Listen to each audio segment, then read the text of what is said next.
আরে সামান্য একটা খেলোয়াড় মোহাম্মদ শামি ভারতবর্ষের ক্রিকেট দলে দুবাইয়ে খেলতে গেছে, রোজার দিন পানি খেয়েছে।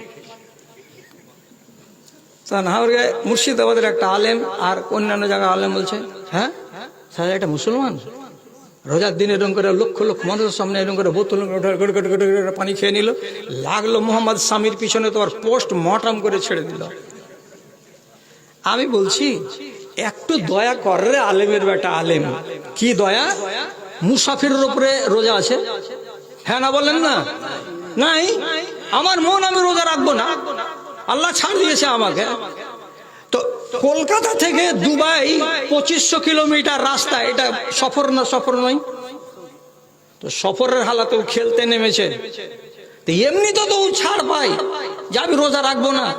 আর তার উপরে কোচের উপর থেকে ডাঁট আছে যে তোর গতি হতে হবে 96 কিলোমিটার বেগে, বল মারতে হবে আর দিয়ে নিউজিল্যান্ডকে উড়াতে হবে, ভারতকে টস আনতে হবে, সিল আনতে হবে, আর যদি দুর্বলতা দেখতে পাওয়া যায় তো দল থেকে আউট। তুই রোজা রাখবি আর খেলবি? তো তার অত ক্রেডিট নিয়ে চিন্তা?